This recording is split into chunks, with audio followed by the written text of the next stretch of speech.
So I've called this event Becoming More Strategic with Content in B2B Marketing, because I think that's the biggest challenge, isn't it? A lot of the time we're churning out content, or we're hitting a bottleneck where the company we work for wants content, but we can't get the insight out of them and our customers in order to create valuable content. So we end up just kind of talking about ourselves or any news that's going on in the business, and we just have that feeling as a marketer, that deep-rooted fear that I'm really not resonating with end audiences and I'm really not getting the results that I deeply want. So hopefully there's going to be some valuable stuff in here for you today. I wanted it to be a place too where we not only build knowledge and skills, but a place where we can build confidence, because I think that 50% of being a B2B marketer is internal education and actually helping directors to see the value of marketing, learning ourselves and then passing on that knowledge to build a case for, let's face it, more budget, more support, more resource. And that is, a lot of that comes down to assertiveness and the ability to handle difficult situations. That feeling of being alone in a boardroom full of corporate directors who are skeptical about marketing, and really being confident in ourselves that no, what I have to say it does matter, and marketing does play a role in driving the business forward. And that can include having difficult conversations that we don't want to have and being shut down. And so I want to help with those type of challenges as well. Given that I've been in B2B marketing for 17 years, I have faced a lot of different scenarios, and it's tough at the time, but you learn each time. So let's just jump straight in. I am Jade. If you don't know me, here's reasons that you can trust my advice. I've advised hundreds of companies. My passion is marketing. I've been in B2B 17 years, and I'm a marketing consultant, and that's my background. So I should be able to help. So yeah, let's be honest. It is tough creating content that our buyers are going to care about. Now, this person looks like a skeptical buyer. This is what I picture when I picture that end buyer who's going to make a decision, who is not easily influenced. And in today's environment, if you think about how you buy, you don't want a cold call. You want to be able to research independently online, ask around, read articles, read review sites, read blogs, and form your own independent opinion. Now, B2B marketing is not set up for this. It is stuck in 2005 and earlier. I was actually asked not long ago, oh, you were in sales in 2005 in B2B, what's changed? And when I reflected, and when I look at a lot of smaller B2B companies, I thought, not very much at all.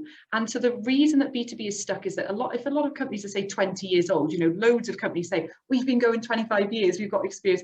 If they haven't changed their approach to sales and marketing in that time, they are now completely out of touch with how people buy things today, because that research phase is crucial. They want to find out what they need before they waste their time speaking to someone. And again, just reflecting on your own experience of buying. Do you really want to ring a company and start from scratch? Oh, hi, so where are you guys based? What products do you offer? Because you don't have time. Think of, as a marketer, if you need a new CRM platform, you are going to likely spend a large amount of time researching, and then probably, I guess, 2 to 3 Zoom calls with the ones that you've really narrowed down. And so those individual people have a really small window to influence you, because you've already done a huge portion of your decision making. And so this is the opportunity for marketers today in B2B, is to make our directors aware that buyers have changed. It is not enough anymore to have sales reps as the primary commercial function doing the whole job. We are now 80% of the job, and investment needs to be put there. And in some ways it's exciting, because in my view, if there's a sale, it's pretty much us. The sales reps aren't going to get as much of the share of the success of the win anymore. It's kind of us as well. So common pitfalls I see with content, okay, not being helpful to the audience. If we're just sort of talking about ourselves and diving into our product, it's really not how we're going to build trust. The B2B buyer journey is really long. It can be like 6 to 12 months. And we need to be able to help people through the process that they are going through, and add add something of value to them regularly, so that when they're ready to pick someone to talk to, we're the ones that come to mind.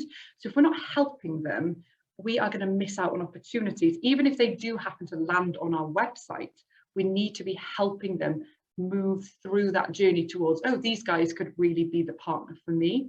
So when content is purely talking about the business and its products, this is usually because it's too far down the buyer journey. Yes, when it comes to getting nearer to that close, we need materials that talk more about what we actually sell and the approach.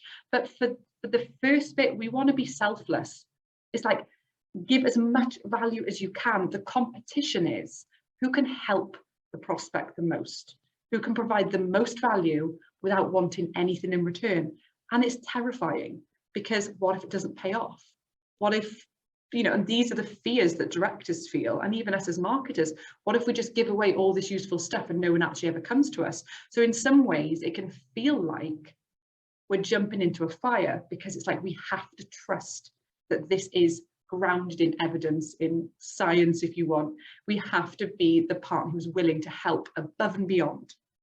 And even myself, my strategy for my marketing, I do not do any cold outreach whatsoever. In my 17 years as a marketing consultant, I have never asked someone to work with me, other than if we've been chatting about stuff, I'm like, hey, do you know, I could help you with this. Other than that, I've only ever had high quality inbound inquiries. And I am obviously a micro business, but if we blow that out into a larger corporate and you think about it, the same principle works. So for example, my strategy, I've been on LinkedIn for 12 years, and I would say 80% of my inquiries come through LinkedIn. And I'm going to share with you some of the strategies and how I've created content that is converting people into not only inquiries, but good fit, high quality clients. And they come to me to say, right, yes, that's the problem we're facing. Please, can you help us? They're not even saying, oh, how much is it? What's your day rate? It's more, yeah, we need that. That's what we need. And the reason for that is that in my content, say for on LinkedIn, I am consistently talking about just 2 or 3 things. I'm repeating and repackaging them. I'm providing evidence to support the case, to educate them that they need what I provide. And I am providing help because I love what I do. I don't need every single person who reads it to be my client. I'm passionate about marketing and I want to help people get better at it. And if that means that they don't need to consult with me and what I've given them is enough, like I sent out here's a formula to set your own marketing budget. You don't need to pay me to do it. Here's my formula, have it. Feels like a risk, doesn't it? Because if I could sell that to someone, right, book a session with me and we'll work out a budget for you. I'm saying to them, here's my formula, do it for yourself. It seems scary, but I am building trust with them. And what usually happens, and it happened this week, people then email me with other questions. Jade, I found that really useful. It turns out we're not spending enough on our marketing. Quick question, could you review this for me? And I'm like, yeah, great, I'll get you booked in for a consulting session. So it pays off in the end, but it takes time for the results to bear the fruit and have those results, which means that most B2B companies won't do it because they're like, what's the ROI? I need leads, and it's not how it works anymore. Now, the other one is that we're not aligned with the buyer journey, and that back to what I said about just talking about the product. There are different stages in the buyer journey. There's the research stage, you know, working out what even is my problem, what are the possible solutions, and then we move into, okay, this is the type of thing I need, what partners are available, and then it's like, okay, these guys seem pretty good, and now I'm going to actually meet with some people and get really down into the detail. So we need to make sure that our content is aligned with which stage our buyers are at, or just the people out there in the world who we could possibly help. Now, a really useful term for you to research is something called brand salience. And I will link an article from Forbes in my follow-up email. Brand salience is talking about the fact that essentially not everyone is in the market at any one time.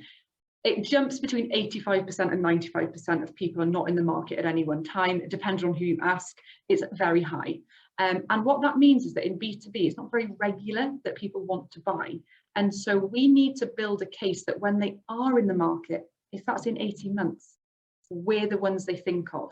It's not the same as business to consumer marketing. It's not like an instant, right, we tried thought leadership, we didn't get any work from it. It's a constant building trust, building credibility, being there for people, wanting them to come to us when they need us. And that takes confidence. So brand salience is this idea of building the trust and credibility so that we are the ones that come to mind when they think of a partner. So how can we do that? Now, the other challenge, the common pitfall I see is, again, not being frequent enough. It is not enough to just put out one article a month. For example, that's not a content strategy. I see why it happens. B2B marketers, we are pulled pillar to post, okay? We are literally being dragged, and we need sales emails, we need this, where's the leads, where's that? And actually, we have to build the confidence to take the reins, be more strategic, build a case for setting a good budget, having a strategy, whether that means hiring an external consultant if you're not senior yourself, or making a case that, look, I need a boss, I need a marketing director or a marketing head of marketing or an external consultant to guide us through this process. Otherwise, we have this marketing gap and we're never going to get anywhere. So we end up just becoming sort of like, our target ends up being like, oh, we've got to get that one piece of content out, because otherwise that's another month without any content. And I know I've been there, it's so tough. But actually, by having a strategy for the content and by having the partners we need to make it happen and not doing it all in-house, because that's the other expectation, we're not marketing unicorns, we can't do it all. In order for there to be a frequent volume of the content that's needed, not more than we need, and it's got to be of quality, but usually it's just not enough to cut it. And the last but most, I would argue the most important part is low or no distribution. Distribution is crucial. How do we get it out there among people? And I've got some tips for you. You know, if we're just putting a piece on our website and no one's really reading it or seeing it, that was essentially a waste of money. So how can we get our content in front of people? How can we make the most of it? And that is something we're going to talk about in a couple of slides' time. So how can we help our audience? You know, we've got to bring it back to, if you haven't done this, you need to do some audience persona work, really looking at what problems they face. Now, I'm going to go against the grain here. In B2B, I don't really talk about demographics all that much. I want us to be mapping what problems and challenges do they face? What frustrations do they have with the things they've already tried? That doesn't have to be our competitors. What is the problem and what have they tried? And then we can map out, how is our brand going to solve that? How is our brand going to help them to come up with you know, a solution that's going to make this work this time? And how can we convince them of that? Like, hey, I know you're really frustrated with this. That is rough. You might have tried this, you might have tried that. Here's why that didn't work. And here's why we've got the answers that you so desire. And so we're really trying to help our audience learn there's a better way. And you know what? If the business you work in struggles to answer that, that is a key strategic thing that needs to be looked at too. Because if we can't answer that, we don't have competitive differentiation. And so that is something to really look at as well. The idea of brand positioning, which we can cover in another clinic too. The idea of brand positioning is, here's why we would be the better option to solve your problem over the other options available. Every brand needs to be able to answer this question. We need to be able to say it. So like with me, if a prospect happened to say to me, Jade, why would I work with you instead of X, Y, or Z? I have to be able to succinctly answer that question, and not only answer it, but get it across in all of my marketing materials. Now, when I'm talking to businesses, I really am up against others. It's not like a pitch scenario. It's usually that they found me and I'm talking about stuff they need and they want to work together. But I have had experiences where they've said, oh, we did speak to a couple of other marketing consultants, but we really feel like you understood the crux of what we needed. And that is because the marketing gap, the content pillars that I talk about, really get to the heart of the issue. And I'm aware of what others are putting out there. And so I found a bit of a niche and a bit of a gap. And that's what every brand needs to do. A couple more slides, then we're going to jump into your particular challenges. So every month I have the B2B BFF, and this month is demand generation. Marketers love jargon, marketers love repackaging things. Okay, demand generation is not essentially anything new, in the sense that demand generation is different than lead generation. It's not about trying to fish and hunt for people that are already looking, which is one thing. Demand generation is about creating demand. So going out to people and raising their need and want for our service and product. So we're not waiting for them to get to a position where they want to buy and then be like, hey, look at us over here, when they've already done most of the decision-making process. Demand generation is being with them on that journey. So what can we do to help them favor us along the way? So Refine Labs are just this really cool company who specialize in demand gen. And I love this quote. It says, stop waiting for demand and start creating it. I just love that. It's like absolutely bang on, isn't it? So instead of sitting back waiting for leads, we are going to help those buyers along their journey, because if they've gotten 90% of the through 90% of the process, their questions are going to be kind of mismatched. Like, oh, hang on, let us re-educate the whole journey you've been on. Let's now re-educate. And it's like, that's where the salesperson ends up being the marketer, is that if they're coming in that late, they've then got a huge amount of work that marketing should have been doing. So again, we're nurturing them along a path, and we're kind of encouraging them towards our route rather than sitting back and waiting. And we're also a partner in the decision-making process. We're not this disposable rep saying, contact us for a quote, and we're one of many. They're like, oh, these guys are the absolute experts in that. I totally need to consult them with coming up with what I should do next. And this is where the conversations come up of like, they're not even as worried about the cost, and it reduces price sensitivity because they're like, they know their stuff, like we really need them in. So you become a partner rather than a disposable rep, I suppose. And again, demand generation is not always easily attributable. And there's something called dark social, which is not as dark as it sounds, to be honest. It's the places like, say you've got a podcast. Like, how do you measure the fact that a podcast led to a client? It's dark social because it's not as easily attributable. So someone could listen, like I did it recently. I bought a course, an online course with an educator, and I'd listened to maybe 30 of her episodes of her podcast. And by the end of that, I was like, where do I sign up? I'm ready to buy. This person has taken me on a journey, but it's not necessarily easy for someone, a brand, to be like, say I bought that in a year's time, but it was essentially because of the podcast. How would you possibly, other than my feedback, it's really quite difficult to attribute that. And so educating and being there along the journey, it takes guts because it can be really hard to measure. So in terms of developing a content strategy, like I want to be practical too. I don't want to just talk about these big lofty things, and I don't want to sound like it's jargon. So where do we begin? So if you're going to focus on some key things, I would say set goals. What do we need to achieve? How are we going to measure this? Now, really, you want to be focusing on the marketing objectives, and then you'd be looking at how content would support that. So looking at, with the directors and with the business, whether you've got a head of marketing, what does the company need to achieve overall, and how can we set marketing objectives? Now, if anyone would like a future clinic to be on how to set marketing objectives, that is one that I'm looking to plug into the calendar. I could do it for our next one, depending on demand. I think that would be a really good one, but having those goals as to what we actually need to achieve is then going to help us to create a content strategy around that. And we need to be looking at two things. Oh, that's gone backwards, and it's gone backwards again. Press the right buttons, Jade. So where we want to go is platforms and formats. Okay, so where are the audience, and also where do you want to be? So for example, we don't want more than necessary. If you're on like 8 channels, but you have limited resources as a team, I would really recommend that you reflect on that and decide to pick what you could call pillar platforms.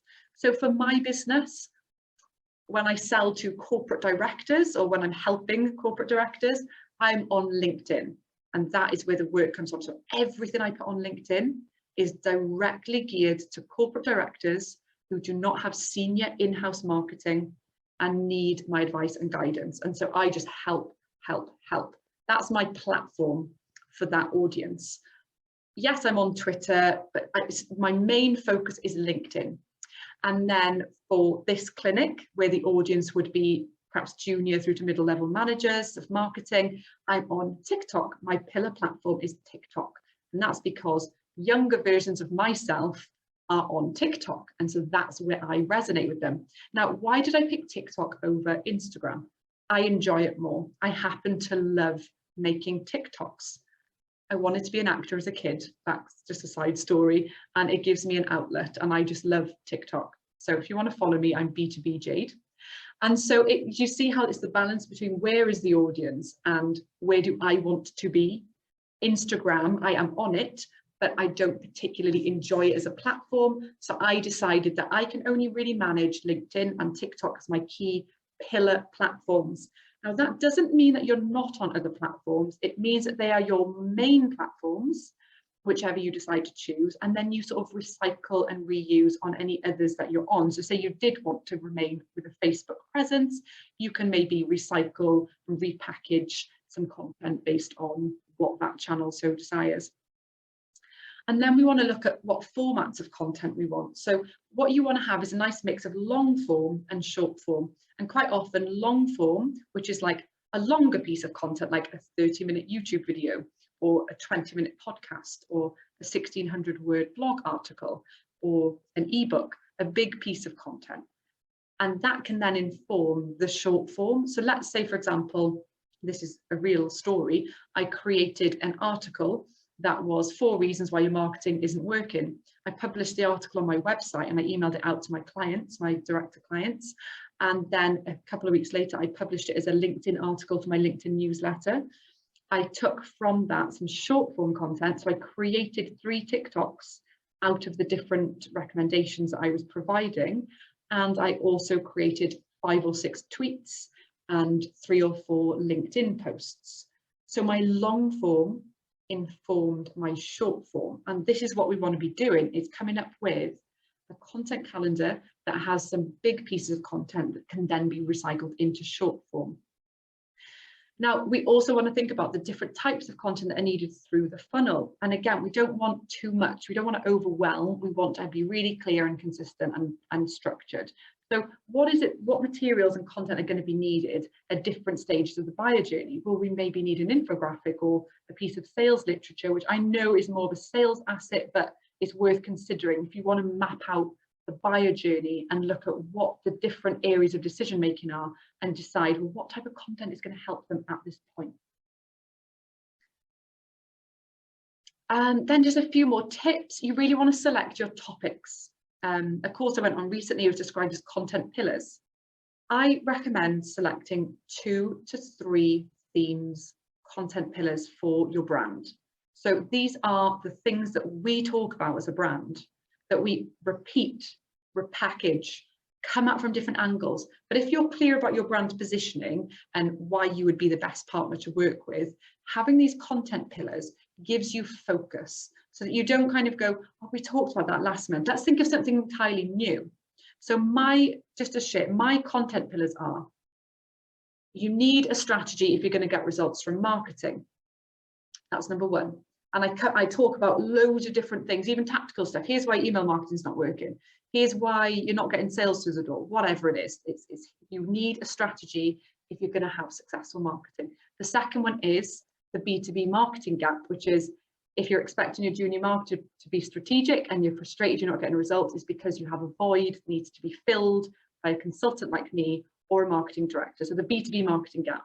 And the third one is budgets. Like, it's such a big under talked about thing. B2B budgets are too low. They're always too low. In general, they're too low. So those are the 3 content pillars of mine. And they are the only things I ever talk about. And the reason for that is that people will know where to place me. They understand who I am and what I'm about. And so they can really form it, right, this is the context in which Jade would help me if I had a need. Now, over on TikTok, where my audience is Gen Z, younger versions of me, it's here's how to navigate difficult corporate scenarios, here's how to raise the profile of marketing in your organization, and here's how to get a pay rise and a promotion. Those are the 3 things I talk about. So I've got content pillars for the 2 audiences, and I never deviate from them. So create a content calendar with those content pillars. in Asana. Asana's got a really great content planner tool. So you just log in, it says content planner, and you just map out what you're going to put in there. You want to be hiring specialists.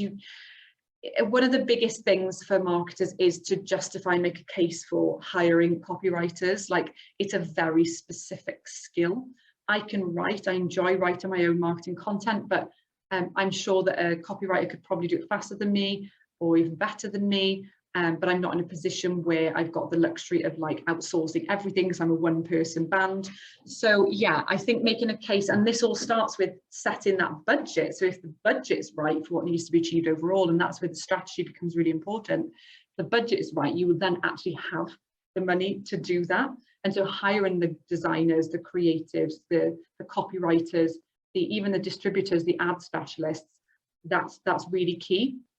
Now, planning your distribution, what are we going to do to get this out there? So what we want to do is have this big piece of content. I'm going to give a really quick example. It's very individual to each company, but we could say that every quarter, for example, we will have a large state of the nation ebook downloadable. Here's the market report.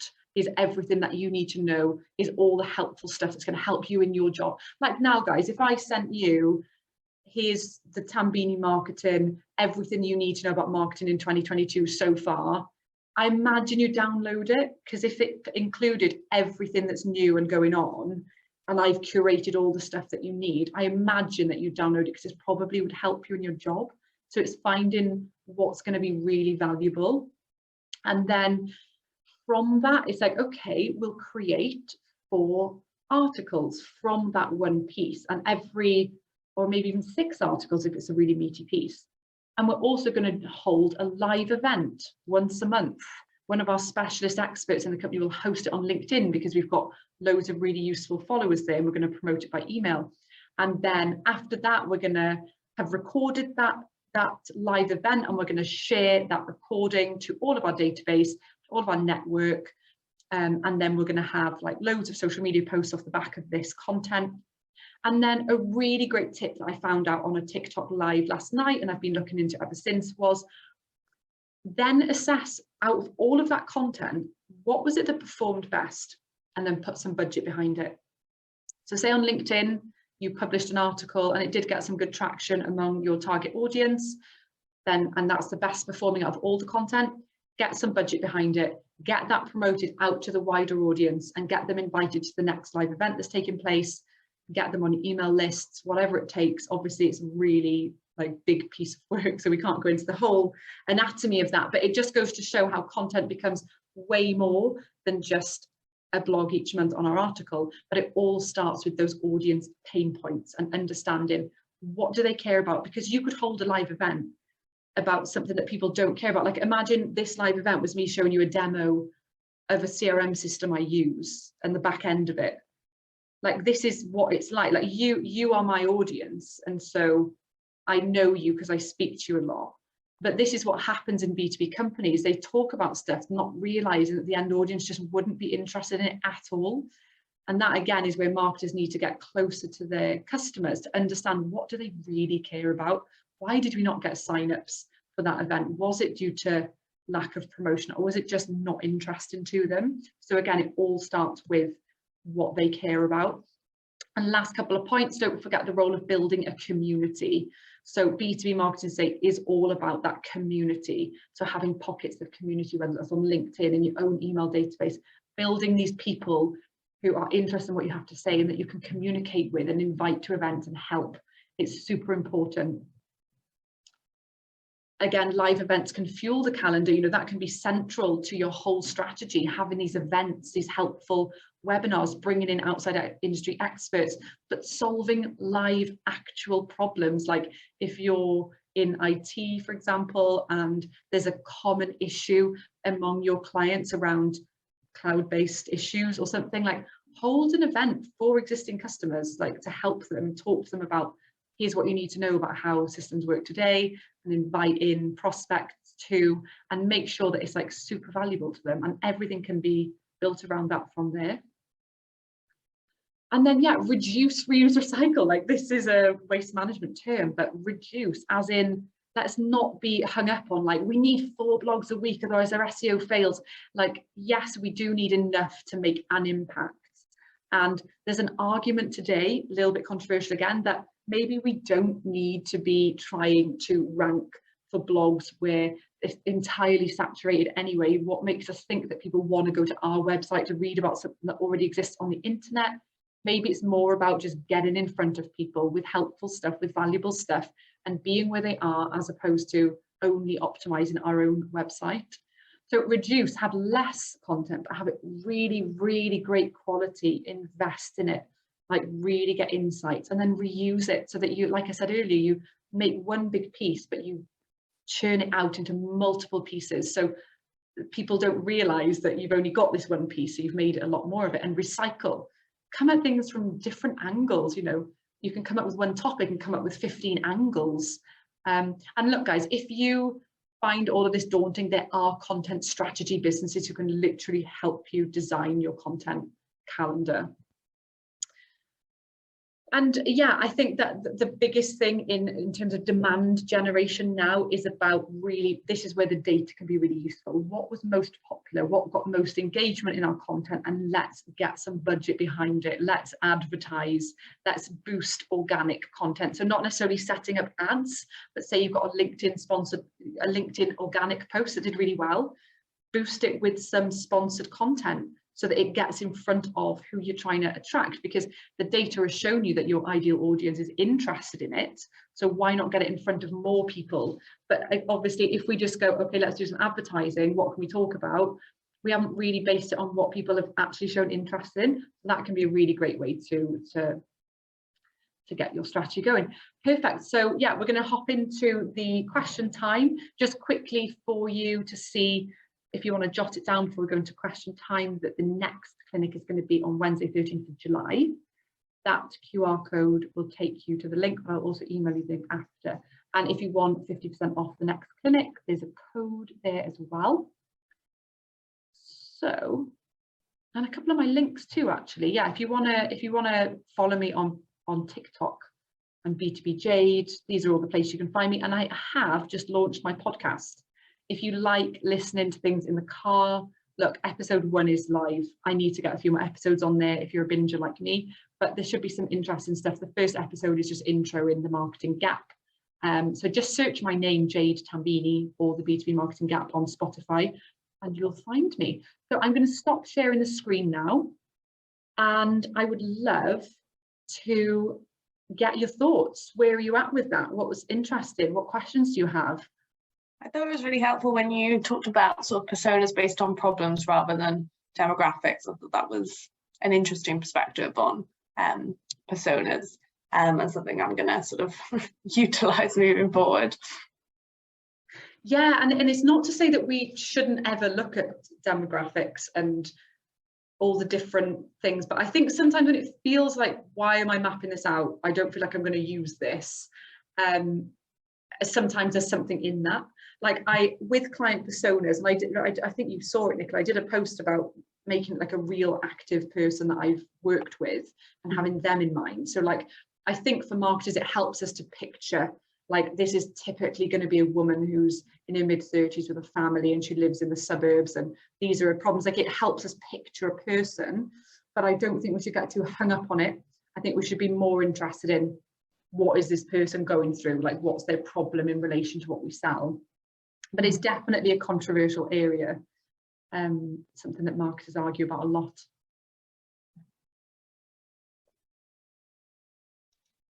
So how's things going with the new job, Nicola? Is there anything in particular that we could talk about today or help with?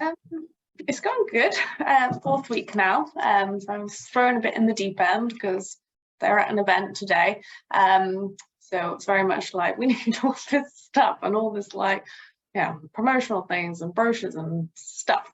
But that's now out of the way. So I'm kind of like looking at, you know, what can I work on next? Particularly like personas and things, something I've been tasked to look at.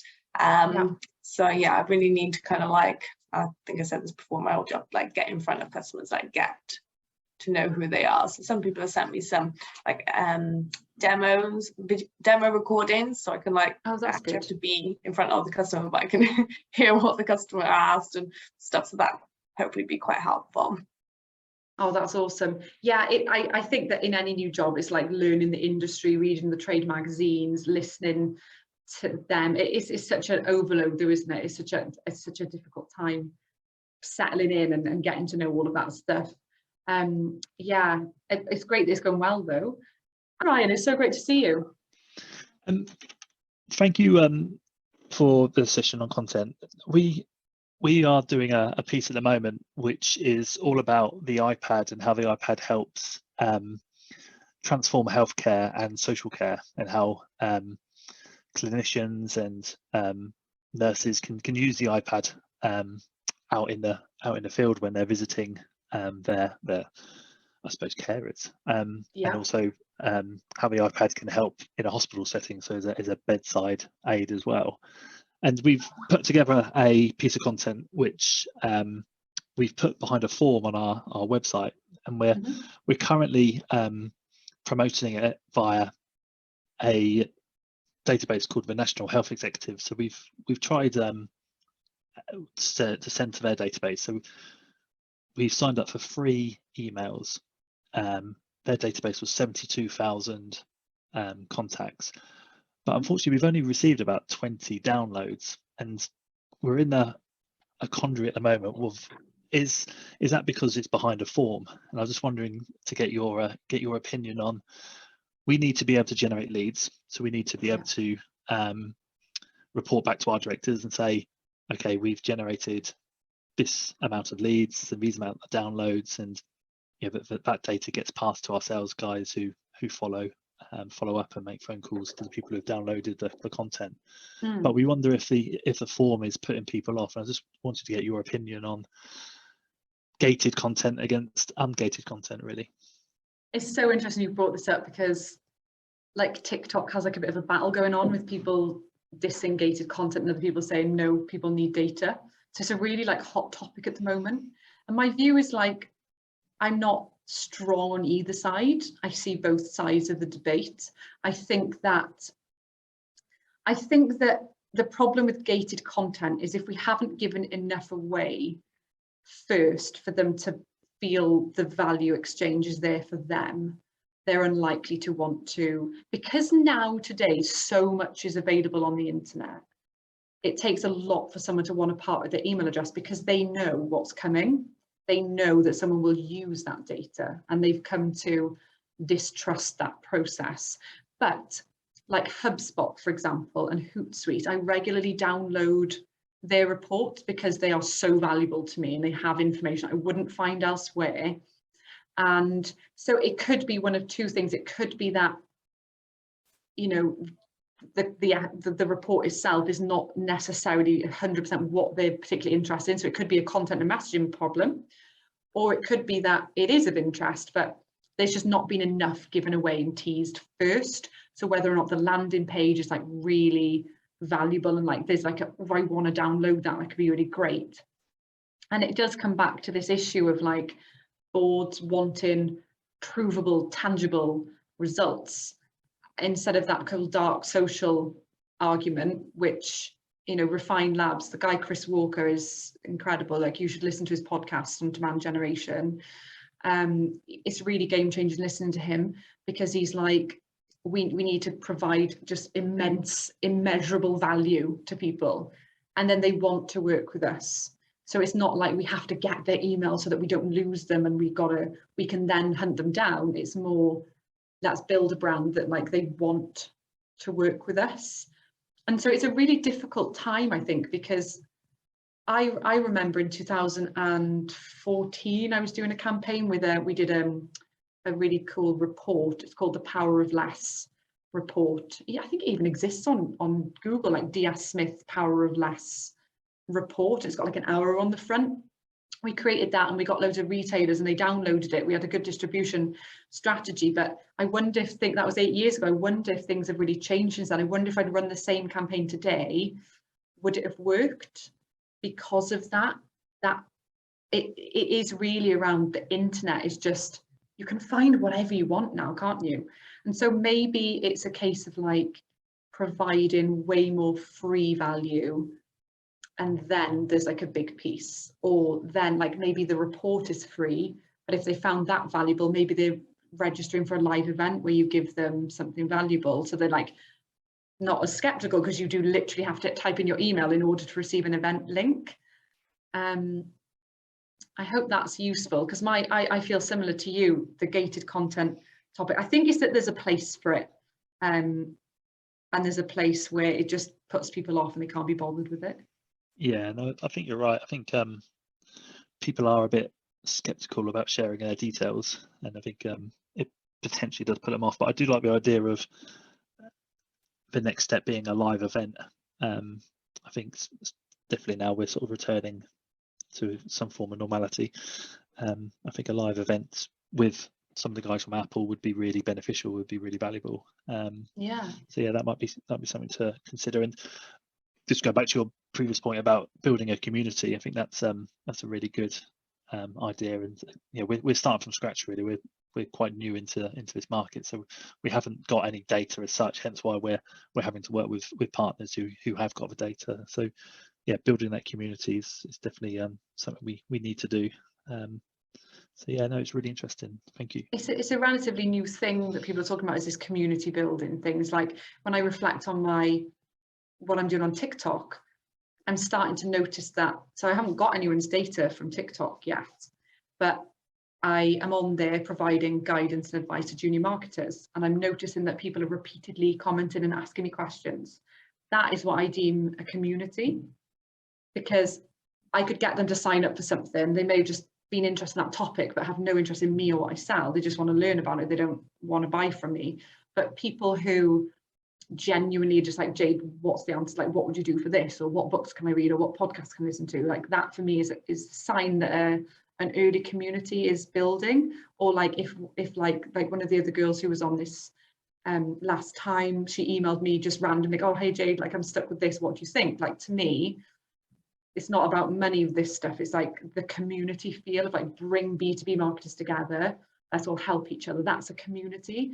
So how can brands do that? How can they build a community of people? And this is where things like Facebook groups and stuff, I'm not saying that's ideal channel for everybody, but that's where like a community can end up monetized, because you get that brand salience of like, you're adding value all the time and a helpful partner. And then when they're in the market, you're the only one they would go to. Like, say there's someone who's been on this marketing clinic 10 times and found it valuable and emailed me in between. If one day they're like, I need one-to-one mentoring, or I need a marketing consultant to advise our directors, it's more likely they'd give me a shout. They're probably not going to go on Google and like marketing consultant Cardiff.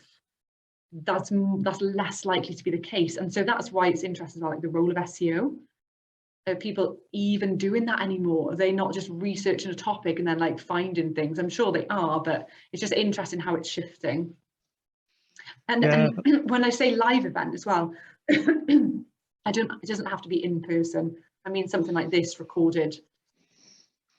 No, it's really really interesting. It's quite a slow burn, isn't it, for sort of community building. And it's really interesting that you're using TikTok. And I must admit, we haven't got a TikTok account at Academia. We've got LinkedIn, and we use LinkedIn a lot. We don't see much success from Twitter, if I'm honest with you. Yeah.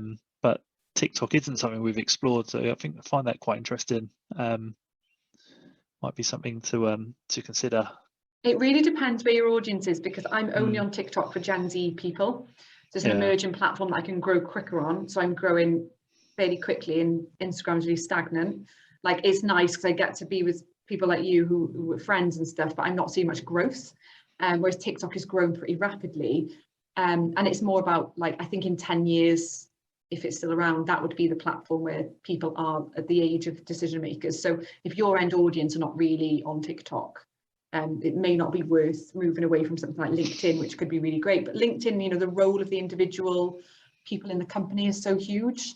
So really getting that activation of them using the platform and sharing valuable stuff can be better than the page's performance as well.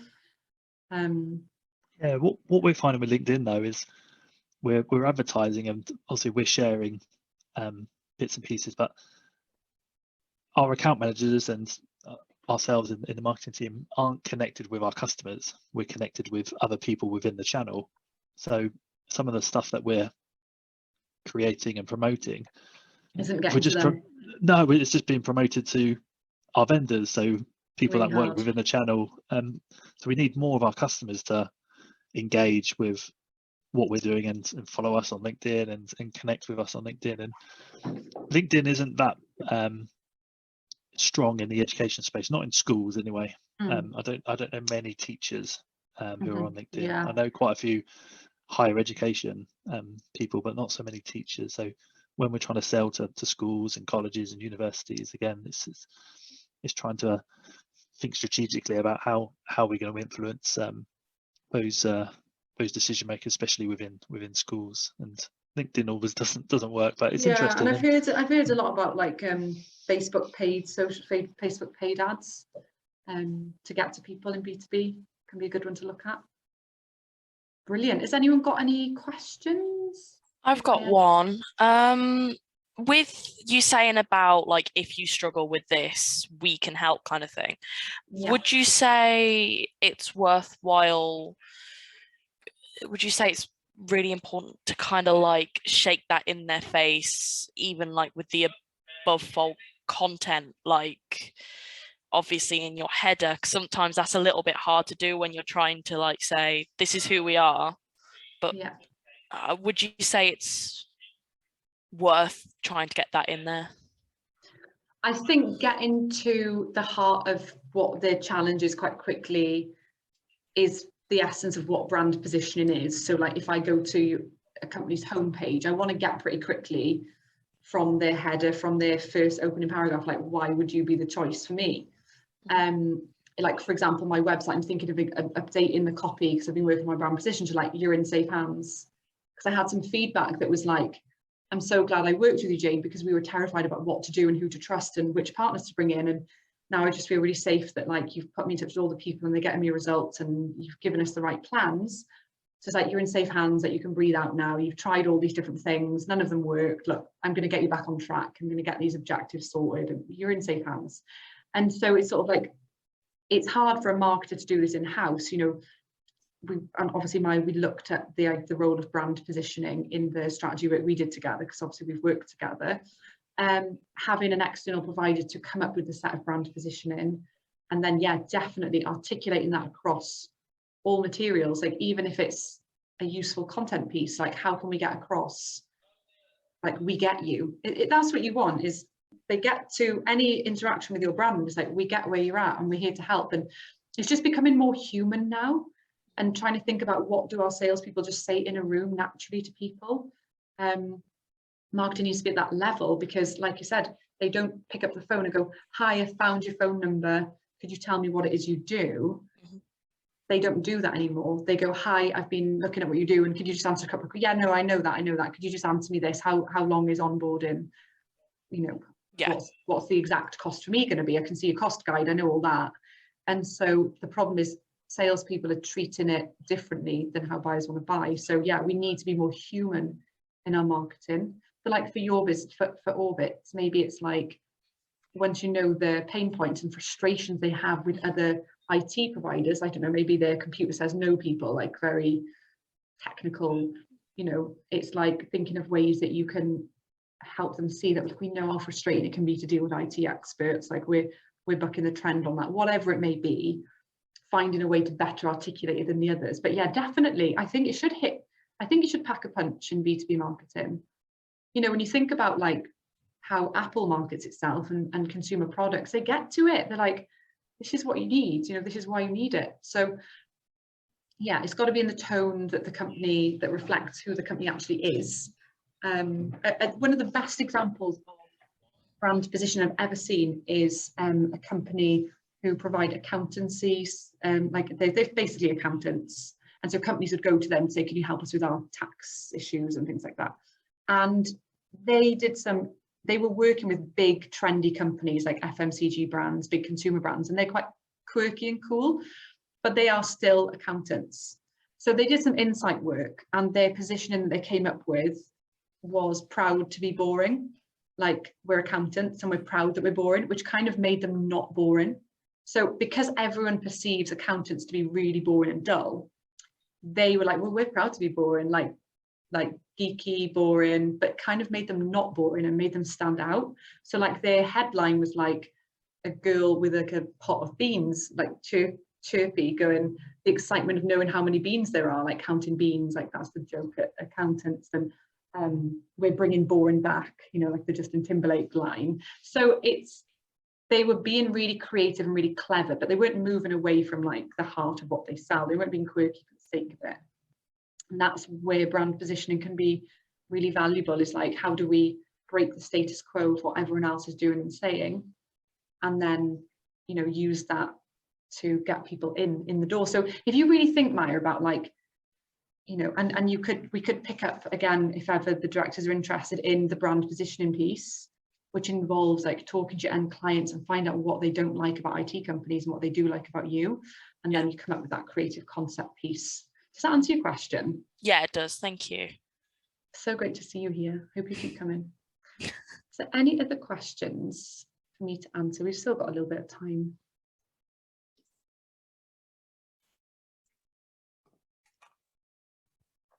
Hi Jade, I just had a quick Hey, question Emily. about the target personas. So when you mentioned about identifying like their main challenges and frustrations, how would you suggest like going about that and identifying them challenges? Yeah, so what I'm going to do, I'm making a note, because I'm going to send you guys the Forbes article I mentioned on brand salience. I need to send you that, but I'm also going to send you a video that breaks down like how to create user personas, because it's quite a meaty topic. It's not my video, but it's a useful video I've seen.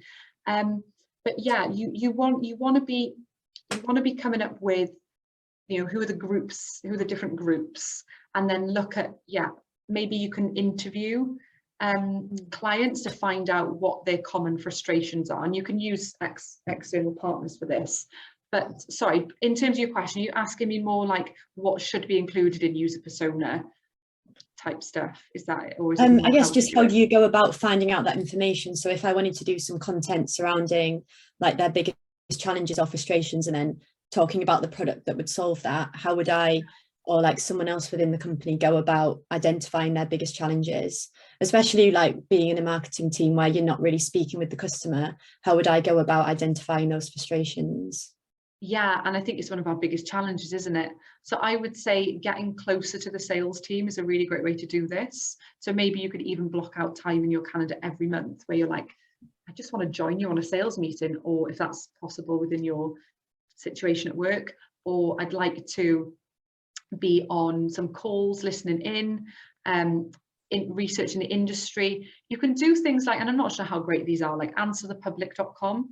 If you type in a topic, it comes up with questions that people have searched for, and then you can do things like keyword research to see what people are searching in relation to your sector. But I really feel in B2B that like the best thing a marketer can do is genuinely like ask the questions to the customers themselves. So I don't know who it would be in your company, but having a project where like we are going to do some interviews with a set of clients, whether that be with an external insight partner. That's something I do for clients, is like interview to find out pain points and stuff. Or if you guys internally can come up with a set of questions, and then you literally interview and you find out. They've got to be worded well so that you're not just like leading them down something, but just ask them like, what keeps you awake at night? What are your challenges at work at the moment? You know, what thing, you know, in relation to this challenge, what have you tried in the past? What didn't work? What did work? Why did you like working with us? And what was it? What problem did we solve? What made us better than other people? You're not looking for feedback on, are we any good? Are we bad? It's like, you want to find out like the frustrations that they have with your market in general, and, you know, the type of things that keeps them awake at night, find out their problems, like asking them on a day-to-day basis in relation to this, like, what is the biggest issue that you're facing in your job? Not with us, like in your job, what are your biggest issues? And then you can try and connect your product with that. Yeah. Is that useful? But I will link a video on finding out pain points as well. Yeah, no, that'd be great. Thank you. Yeah, when I send out this recording, I will do that. thank you so much for spending time with me today, and I hope to see you on July the 13th, and have a great rest of your day, rest of your evening. Thanks, Jade. Thank you, Jade. Thank you. Bye. Jade. Bye. Thanks so Bye. much. Bye-bye. Bye.